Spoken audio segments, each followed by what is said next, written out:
let's get started. I'm Eloy. I'm going to be the moderator, and I'm probably the big skeptic on the panel.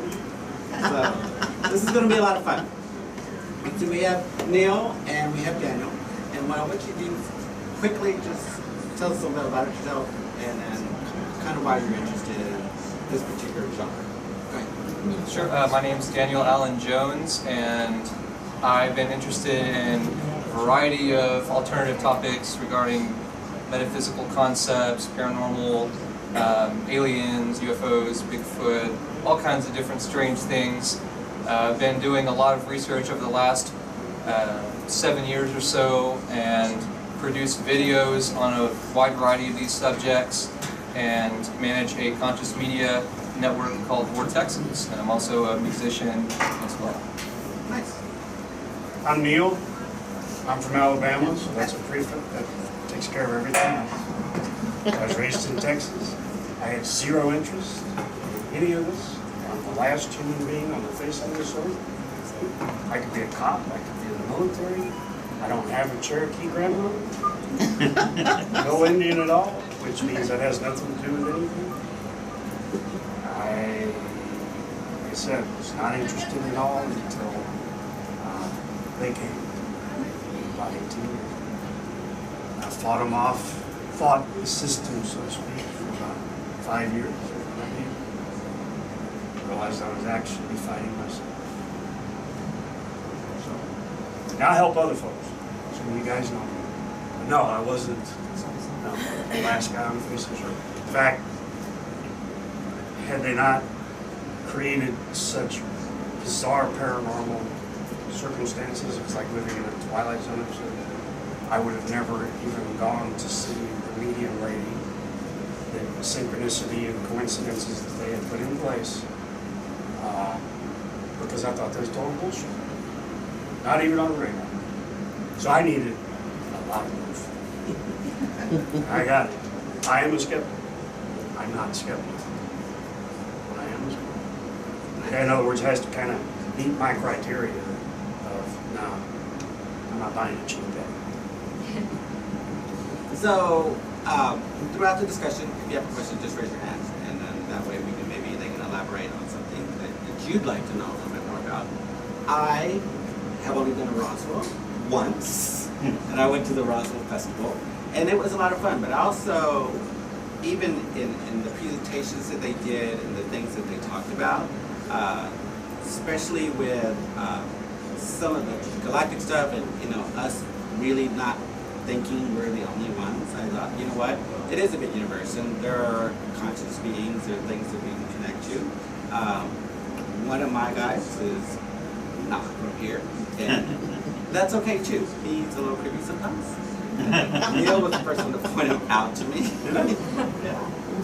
And I was like, okay, well there you go. That's what that means. So, let's start with you. So what kind of brought you into this meeting? What kind of triggered your interest in it? Well, about 2009, 2010, I underwent a sort of spiritual awakening, which gave me a lot of time to do some introspection and really look deeply within myself, which then prompted me to take what I was experiencing into a practical way that I could go out and research, look into these types of subjects, really get into being involved with different groups and finding out about local things that I could maybe try to do to help get a better awareness about some of these types of issues, and started amassing a book collection.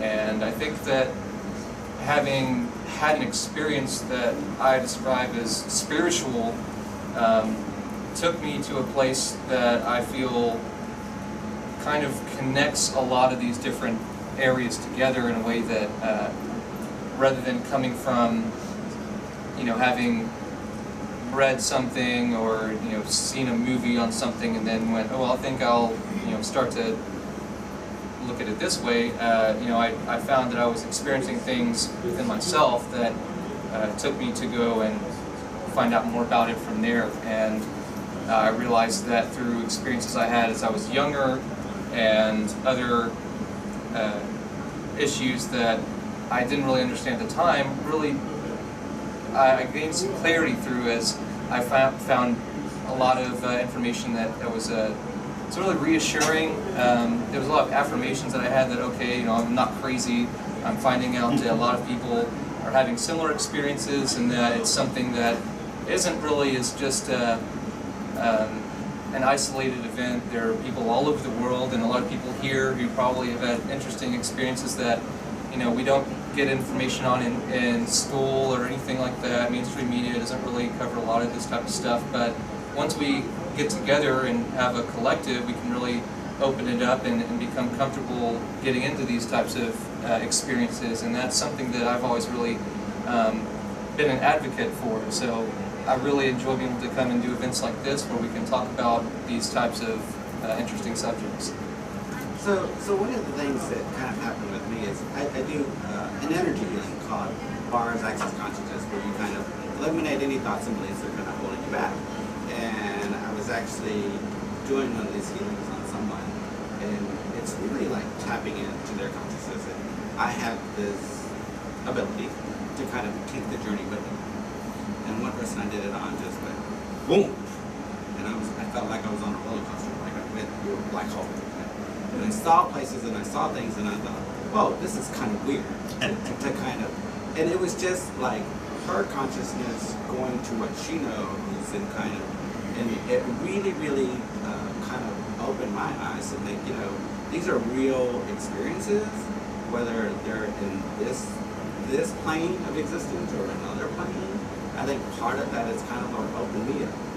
Niel, when you started getting your messages or awareness of it, how did that work for you? What was going on? Pretty rough. Like I said, I'm meat and potatoes, and I do this stuff you guys don't do. And like I tell people, the way I present it, some people say I scare people. I don't. I say, well, I just do the channeling work. Some people I challenge, but literally a lot of people that are coming to me, they're already scared. Because they're experiencing paranormal stuff, and you can only fit a square peg in a round hole for so long, and by that I mean your beliefs and logic and theological fears, whatever it is. But trust me, that square peg is going to pop out, okay? And you have to deal with the fact that you realize now you have a round hole without a square. Just imagine when people realize the Earth wasn't flat. I mean, it's the same thing. It's like, wow, you mean it's not? No. So in other words, it's all perspective. The Earth is flat. Well, that's your perspective until you discover it's not. And then provided you can make peace with that perspective, then you can accept that the world is round. So what I'll describe, and I won't make it super detailed, I'll be describing is synchronicities, coincidences, what's called lucid dreams, where you begin to be conscious of the fact that you're dreaming. Wake up, 3 o'clock, 3:30, some variation of the 3 thing. And it's like whatever was in your dream, whatever the feeling was, it feels like it's in the room. And that's a struggle to deal with, whether it's a positive sensation or whether it's a negative sensation. And so the natural thing is, shit. You can use the restroom, you go back to sleep. You can use denial, but it was just a dream, right? It makes sense. Because even some dream research is going to say you were still in that dream state. A lot of people that have sleep paralysis and stuff like that, a lot of studies have shown that you're still in REM, you don't know it. Anybody that has had sleep paralysis and been completely awake most damn well, they're not in REM. Okay, and there's actually different groups that do that. Some of them are actually positive. Some of the paralysis experiences are from the negative group. So basically, I went through that kind of dynamic, and it would ramp up. And I was going through a process. I set out a digital tape recorder to catch EVPs. I'd catch voices, I'd catch all kinds of crap on the EVPs, and I'd listen to them. I would even have where the tape recorder, the EVP on the tape recorder, recorded my dream. And so I was raised in a secular family. Jesus is a cool white guy, and Jewish. just, yeah, he's not white. But I still see him that way. And basically, just don't be an idiot, okay? So my mom might take us to Easter services once every 3 years or something if she felt guilty. So I didn't have any theological fears to work through because I did not associate Jesus to fear or God to fear at all. So I was looking at it more just from the meat and potatoes. Something's going on. And if I can have a dream, and there's a being in a dream, and I wake up and that physical being is there in my room, that's physics. Pure and simple, cut to the chase, it's physics. So then they go through a dynamic to where they make it more real, where they go to the bed, they sit at the end of the bed, they touch you and stuff like that. And it makes perfect sense to wake a human being to a reality that wasn't in their human handbook. And that's the abstract analogy of I say Jesus is a white guy. You discover Jesus is a white guy even though you know he's not a white guy. And so I went through that process, and for me it was, 6, 8, 9, 10 months, I don't remember now, back in the 90s, of living literally in a Twilight Zone episode. It's that paranormal, and that was it. And then it came to the apex to where it was time to meet with this lady and stuff like that, and they got super ultra dimensional and stuff like that. And so she was my mentor. Her name's Carla May. She doesn't practice anymore. So I argued took Reiki from her, took mediumship to go and stuff. And I argued with her for 5 years. And she would say, Neil, you're blocking yourself. I'm like, oh no, I'm taking this. What I was attempting to do, which was an act of blocking, was thinking I could figure it out. It's a waste of time. Get on the roller coaster, enjoy the roller coaster, and trust that the maintenance crew tightened everything up. Okay? Because if all you're doing is focusing on, is that track straight? Those bolts straight. You will spend your entire lifetime until you die doing that, and you will never actually enjoy the roller coaster ride. Even though the roller coaster rides are aliens and shit walking in your room at night. I mean, that takes it to a different level. Okay? It's true. So you have to make peace with that experience, and after 5 years of resisting, I stopped. And she was right. And everything flowed more openly and stuff like that. And so you guys, like you said, no. So that's kind of the short version. And I've helped people deal and understand with that for over a decade. And I woke up one night, there's this little white being there, and he's rubbing my hands. Real cool euphoric sensation. When there's this giant mid-air snap, like two before going to crack together. And there's this 9-foot black hooded monk with a head about that big, shoulders like that, his head's back inside the hood. All my little spidey senses are going off. It was an alien. It was a pure ET, high-rank guy command. And he goes, Neil, like that. And I just went, huh. So the guys are real. And he pulled his energy back, and I went back to sleep. That's not a normal reaction. And that was kind of the apex of, and then they left me alone for a couple weeks while I processed it. It's kind of a short version without. Does anybody have any questions yet? So, were you doing any kind of work that was really? Trust me. You guys believe in reincarnation? If we use Star Wars, who likes Star Wars? Okay. I have used the Force very inappropriately in some past. Because it was past life karmic stuff. And the negative aspect of what I left out is I had this bizarre, uncomfortable feeling and sensation about watching any kind of movies or any kind of subjects about the little gray aliens and abductions and stuff like that. It just creeped me out. Couldn't do it. No reason why or anything like that. I also found out why I felt that way. And that was very unpleasant. But I told them, just keep this shit up. Because I ain't going to war. Plus they told me not to run. My brother ran.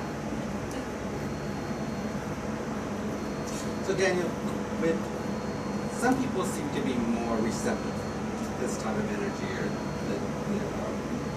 on some levels connected maybe in a different way. Why do you think that is? Well, I've talked to a lot of people who have different connections with what they say are different types of ETs or even spiritual beings. There's a lot of work that's been done and research into this subject to show that maybe certain people have a type of DNA, or that they have a type of blood that comes from a lineage or bloodline that connects them to a certain group of entities that these aliens or other types of beings have a vested interest in, and keep track of them in some way, whether it's through implants or other forms of technology or otherwise, that allows them to have an awareness of where these people are at all times. As we were saying, you can try to run, you can try to get out of a place that you think is being monitored, but it's not really going to help, because whoever is watching these people has a way to find out where they are at all times. And I think that that it does have a lot to do with our genetics. I think that the advanced beings that we call aliens or other entities, these non-human entities, are extremely well versed in genetic modification and being able to basically use DNA in a way that can create hybrid species. I think a lot of contactees, abductees, and experiencers have these types of instances where they're in a medical type of environment, they're having something extracted from them, and they might even have interaction with not just the beings, but with human-like people or infants and things like that, which they later describe as being their offspring.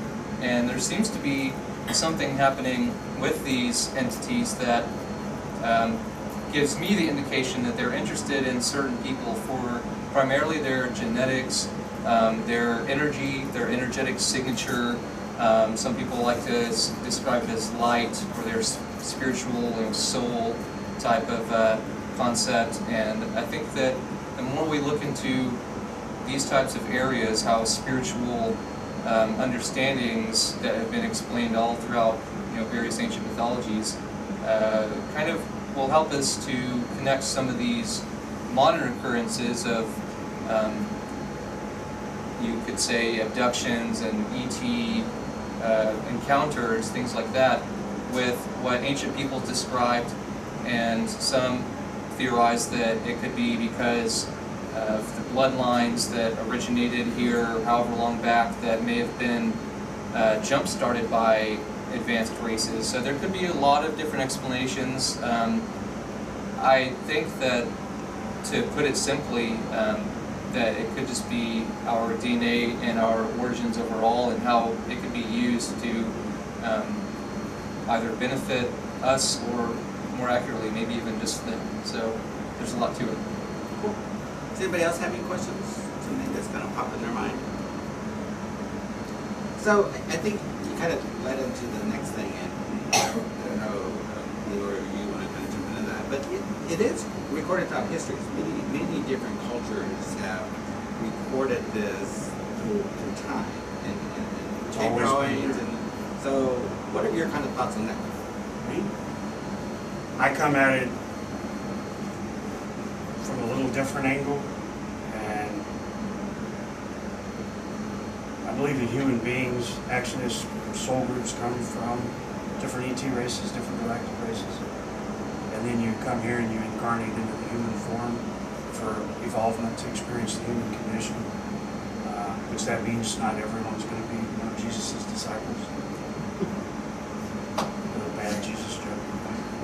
How many people have had past life readings where they were Jesus' disciples? About 100,000. I think there was only 12. So,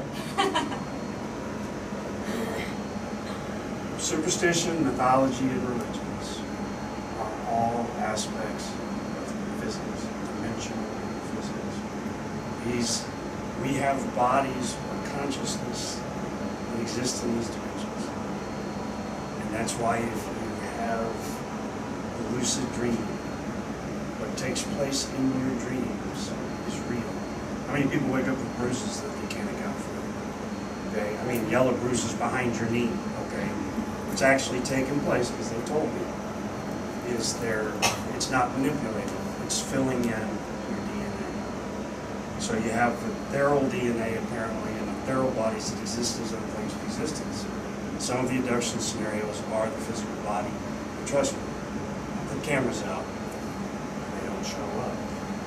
But yet the experience still occurs, the physical dynamic still occurs, which supports my theory and position that it occurs in another dimension.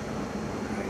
So you gotta get past the skeptical aspects and accept those kinds of things, because the only way for you to influence or to take and make your rules is to believe it.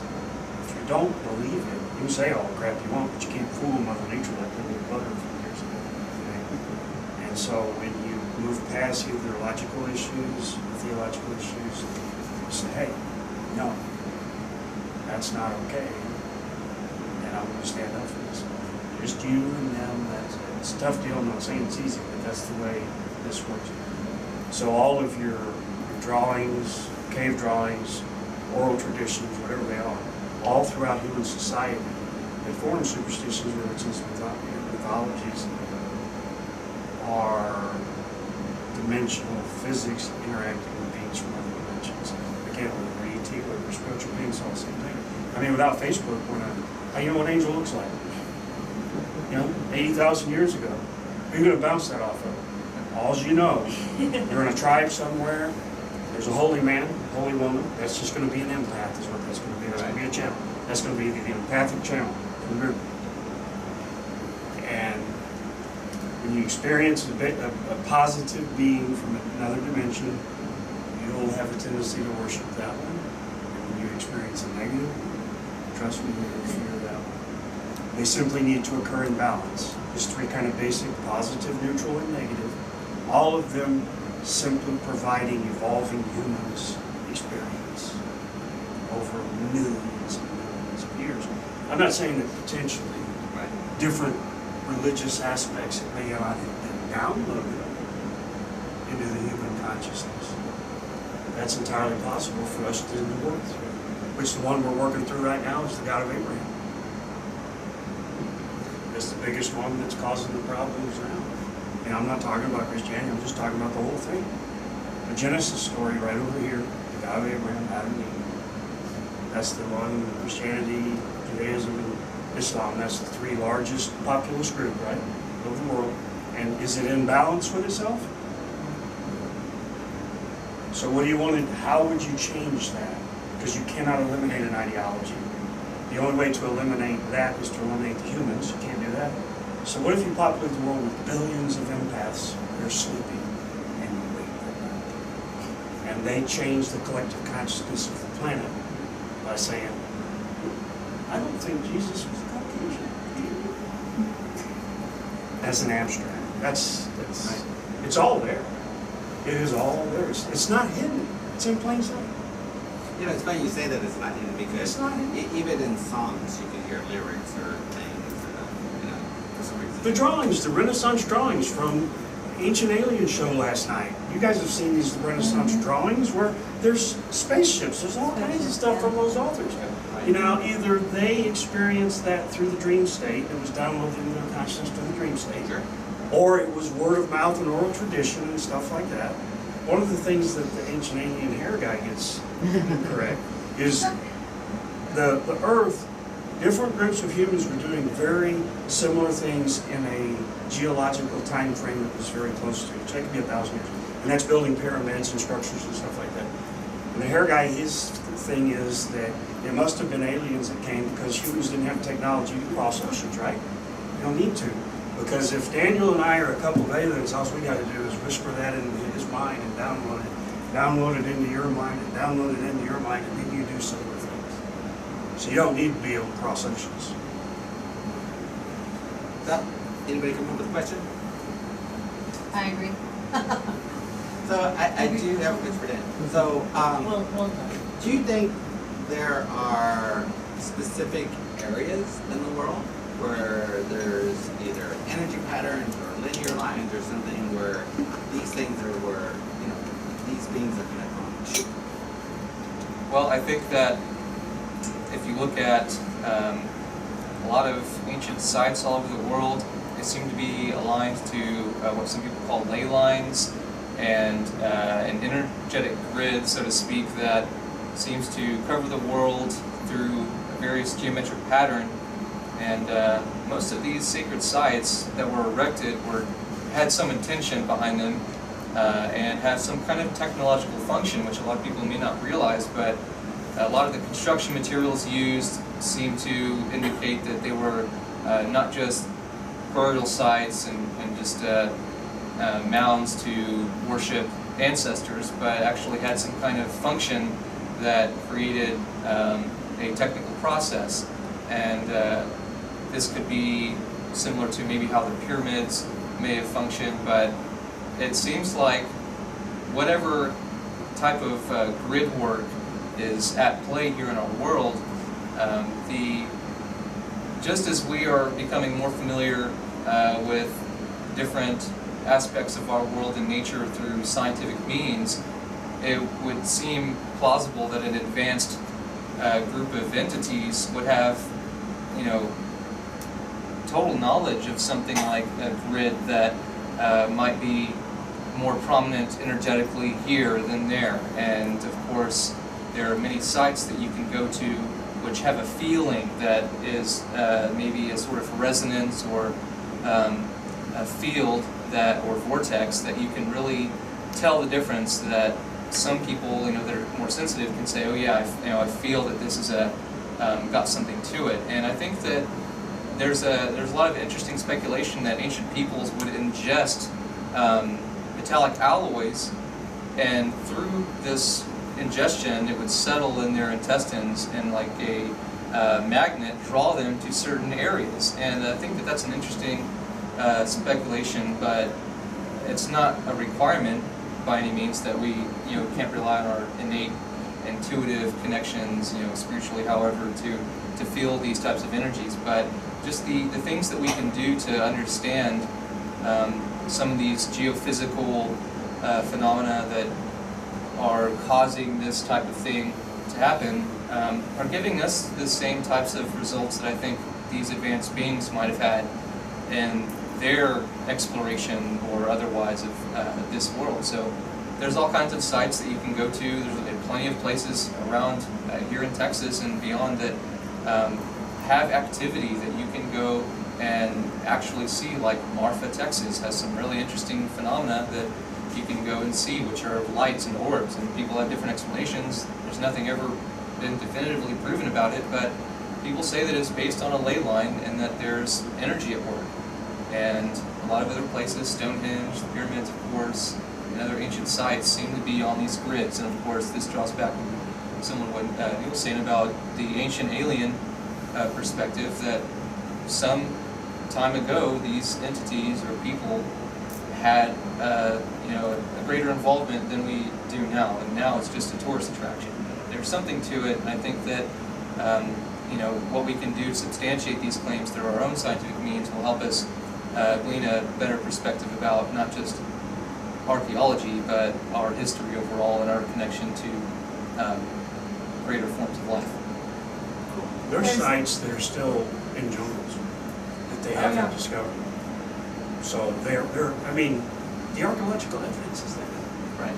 It's there. And there's theories that these structures, not only are they on ley lines, but they also help produce more energy. So like several pyramids that they've tested, there's actually like a beam of energy shooting from the apex of it. Because when they took whatever the machine is that measures the energy. Electromagnetic field. Yes, the signal is kind of low at the apex, but as the drone goes up, it's actually getting stronger. They did that over the Bosnian pyramids. Over the Bosnian periods, exactly. You're right, and that's kind of what I was describing with the technological function, and you're talking about the Bosnian Pyramid of the Sun. I've met Dr. Samir Osmanagic, and he describes that as non-Hertzian technology, where the signal becomes stronger the further it goes, rather than weaker as our technology Is today, works. And so We're dealing with a parallel form of technology that we're just beginning to understand or get tapped back into. And so many of these sites, like you're suggesting, do seem to be a generator of sorts to power a grid. There's and just on a side note, there's also a lot of alternative theories that this grid work of these structures was used to power some kind of field. And I have a lot of interesting concepts about how that could have been used to create or perhaps generate this either synthetic dimension or a natural form of reality that we interact with. And these sites that are all over the world, obelisks and things like that that are erected directly on some of these areas seem to have a way of generating that energy, and it could be that they were once used for powering a giant operating system, and it could be still in effect today, or maybe it's no longer active. But I think the more interesting question is, if it's an operating system that these things are powering, who's the operator? So. Nice. Anybody else have any questions they can think of? Okay, Sally. So, maybe we'll start with Niel this time. So, ancient civilizations. We talked about them being rumored to be part of this planet. What do you think happened with some of those ancient civilizations, or do you think they're still around? Is that influencing some of what's happening? I think they're sitting in this room. Okay. I mean, honestly, again, based on the theory that humans come from other places, other life forms, incarnate into human form, experience all those things. You're going to be a banker in one time, a bank robber in the next lifetime. And it's a larger thing than you can really even fit in your head. And it's a waste of time doing it. How can you take from some of those shows that you see, those giant 60-ton granite objects that are pouring 900 miles away, that are placed so strategically that the engineering behind it would be difficult for us today, okay? They have the evidence, the archaeological evidence is there. They didn't have, or we wouldn't think that they would have, the technology based on our perception of reality now to do that. They date it to 5,000, 8,000, 10,000 years. And yet that society left no oral nor written tradition nor information. It's like they just disappeared. That's not normal. Okay? But if they had that engineering skill, whether it was through their mind or whether it was through interacting and manipulating energy, okay?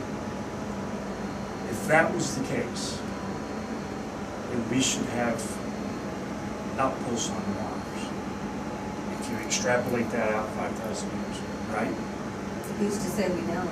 Well, again, we wouldn't be riding buses today if that was the case. We would have conquered all this stuff. So what I see in there is that somewhere in there, someone hit the retard button. No, I'm serious. It's a bad example, but the spiritual retard button. So like, okay, you know, let's set them back. Start this over. Create this scenario. And then they work through it again. We're talking eons, perhaps. I believe, honestly, we lived on Mars. In fact, I know humans lived on Mars. And the sad part of it is, even though it's in plain sight, it's not hidden. It's about power. People that don't want to give up power. And they don't want people to be free to know these things because we may not pay our bills and we may not go to church. Religions are a fear-based management system for the human race. That very fear-based management system, unfortunately, it works. It exists in your employment. If you don't come to work and you're late, what happens? Something bad happens, right? It exists in society under laws, right? Humans innately know it's not okay to walk up somebody and kill them, right? They still do it. So it's a fear-based management system. What I see, it's all a fear-based management system for an immature species. What about you? Well, there's a lot of speculation on pre-Diluvian civilizations, which means pre-flood. So Atlantis, Lemuria, these types of groups that came before, let's say, the last ice age potentially. And there's a lot of indication from alternative historians to say that they are, they have a lot to do with our current cycle of humanity and where we've kind of come from in the last 12,000 years as a global civilization.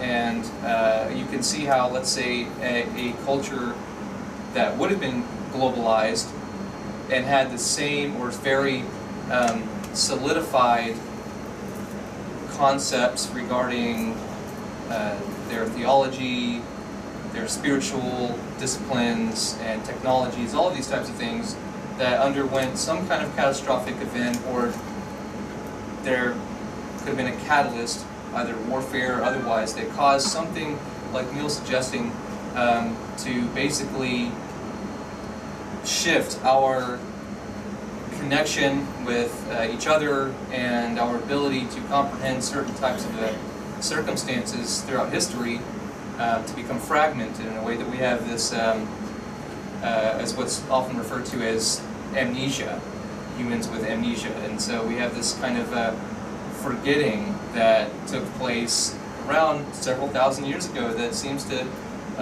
keep us from, in a kind of basic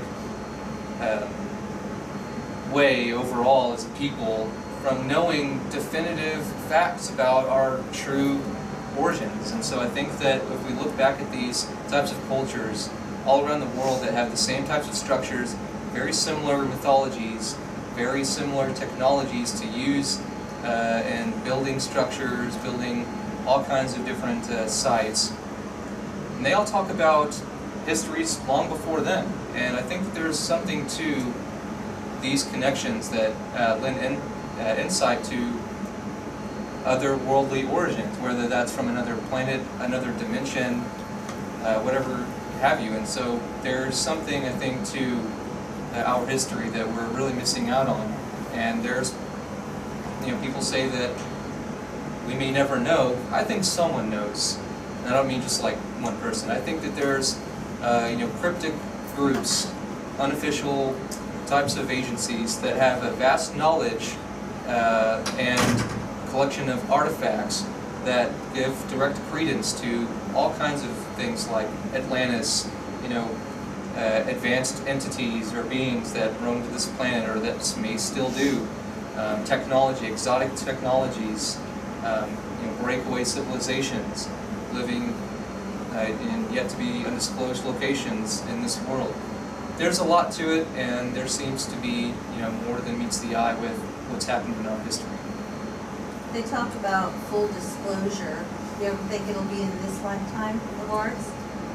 I think that disclosure overall as an umbrella term is like Pandora's box.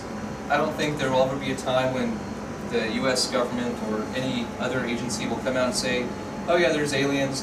But not only aliens, they're also interdimensional entities from dimension X, Y, Z, and they have technology that's basically magical, and we're also, this and that, and we're on this timeline, and that, there's going to be a shift in this year, and it's not just one thing that they can disclose.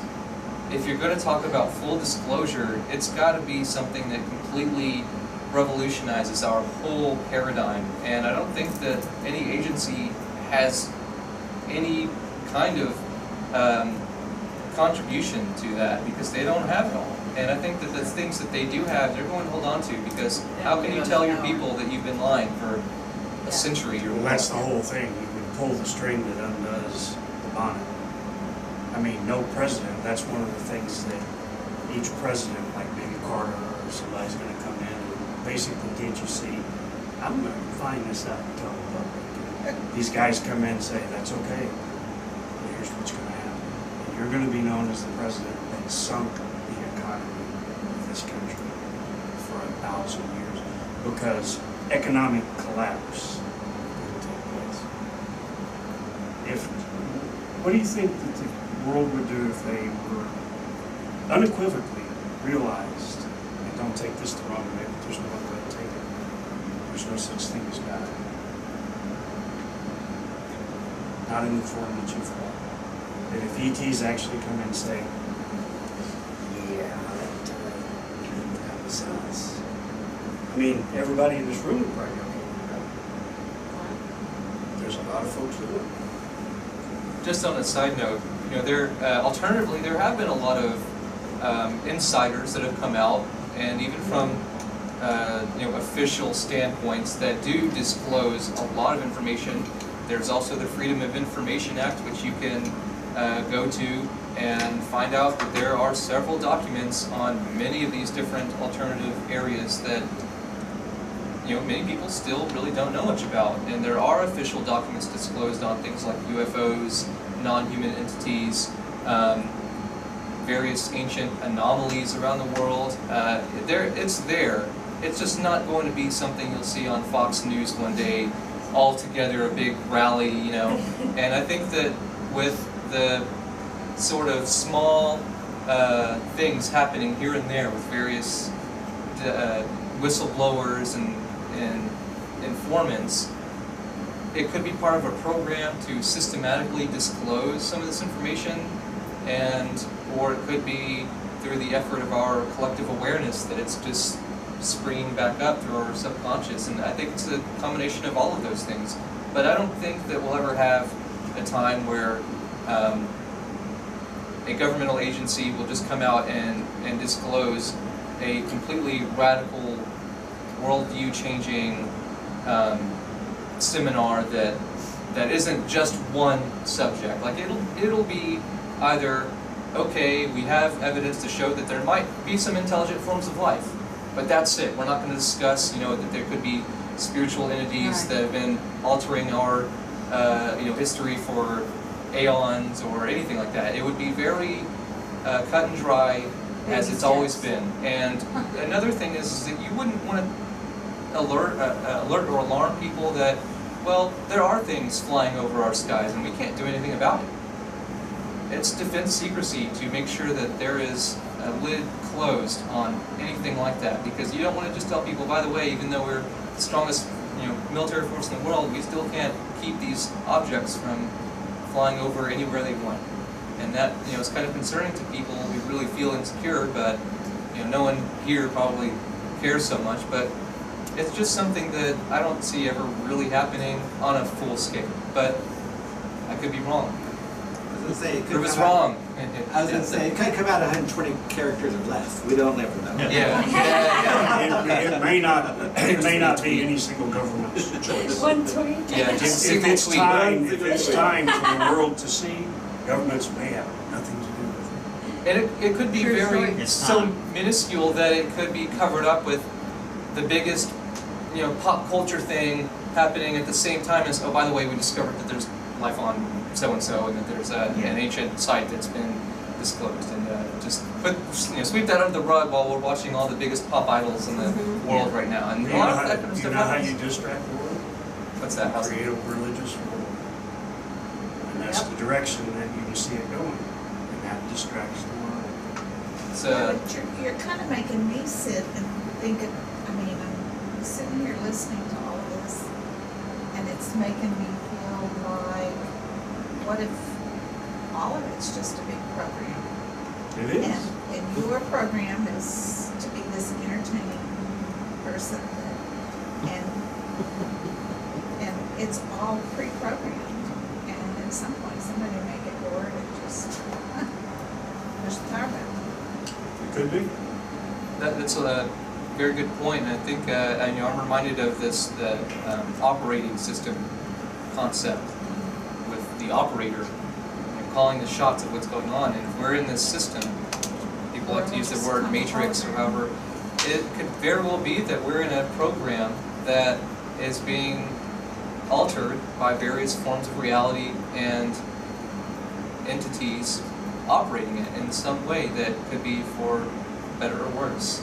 And there's something to it that, you know, I think everyone feels internally in some way, whether they call it spirituality, you know, alien takeover or something. You know, there's so many different cogs to how our world is governed. And I think that we only get to see a very small fraction of it. Maybe that's what happened to Atlantis and Lemuria and all of this. They just rebooted the system. Well, supposedly we got way to something, right, Atlantis, and set us back. But I mean, when you talk about the alien abduction thing, you know, it's terrible, right? I mean, it's terrible to think that that could take place. When you actually look at it, they put you back. You go to work, you change the world, you live your life. What do humans do to each other? And so, but they get the bad rap. So I say one of the best questions for last, and we only have a few minutes to do it. So we'll start quickly. Are they among us? Are they here? I mean, that one standing there? Hey, come on. Give me a stage. Yes, that they've never left. Okay. They interact with humans, they're part and parcel of humans. They are responsible, again, most likely for our perceptions and mythologies and religions. They provide stimulus for an evolving species. I've actually been doing this for 10 years. I can't tell you how many people I've channeled for to where I see they're showing me this lady floating, levitating off her bed. There are these little ETs, I can see them in my head. And I asked her about it, and she said, yeah. I said, so you're literally like floating above the bed, levitating. You're completely awake, and you can see these little bulbous head guys around you, because that's what they're telling me. She says, yes, doesn't everybody? I'm like, no. They don't. So I'm telling you, I've heard, you have too, the strangest. I mean, humans live. We are a sci-fi movie. All it takes is getting in the right place to hear these people's stories and go, that's crazy. Yes, it is, but it's real and it happens everywhere. Trust me. Daniel. I think to answer the question more appropriately, I would say that we are among them. I'd say that we like to think of ourselves as kind of being here, and that they might be among us in a way that, you know, this is our world and that we control everything and we're at the pinnacle of civilization. But in reality, it's very likely that we're simply part of that program that they are in control of, or are attempting to be in control of, with various other factions or types of agencies that all have a hand in what's going on here in this world system. And I say that in a not just planetary perspective, but a universal perspective. I think that there's a lot to what's happening here in our place with them, whatever they are. I don't think it's any just one thing. I think that everything we call, you know, aliens and angels, and spiritual entities, spirits, all of these different things are aspects of a greater scientific understanding that we are yet to, you know, unaware of. And I think that we'll find more out as time comes. I feel strongly that we're going through systematic disclosure through subliminal means. I think they are preparing us to understand concepts that were once taboo or deemed, you know, radical. And like you were saying, if we talk about Jesus being something other than white, you know, that might make people leave the room. But when we come to find that there are a lot of things about our reality that, even though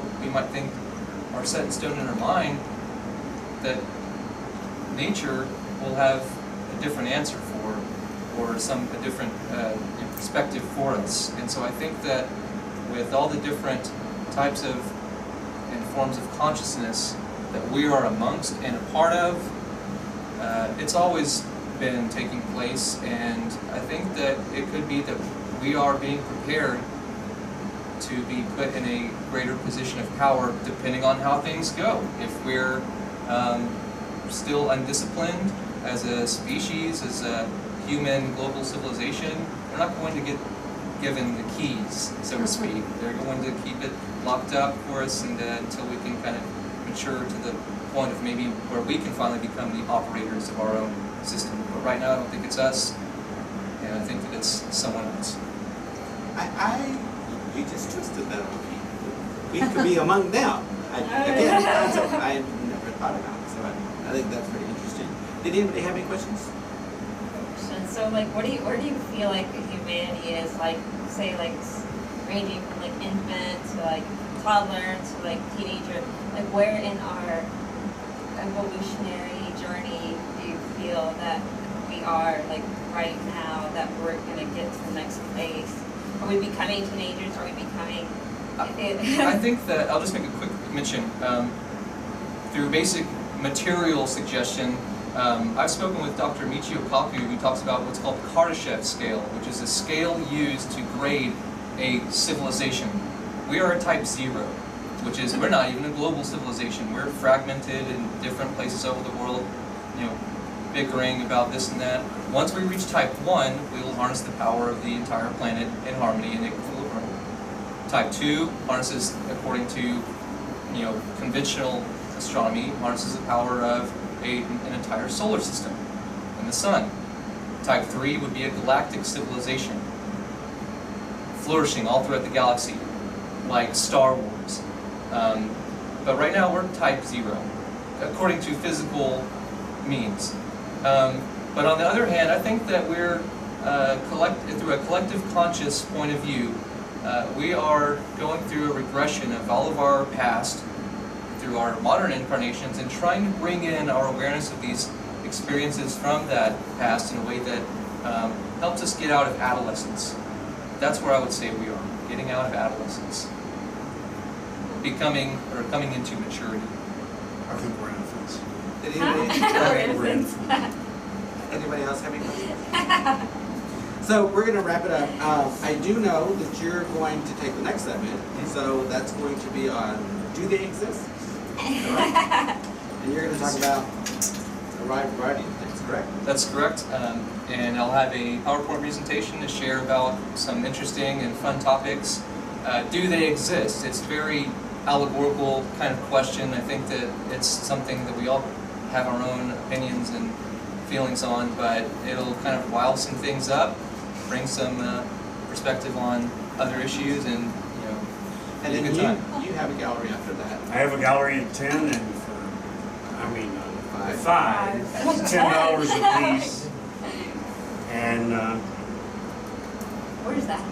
I guess it's in this room. Both presentations or gallery presentation will be in this room. And I'll channel stuff in meetings. So, I want to say thanks to them for letting me ask the questions. You know,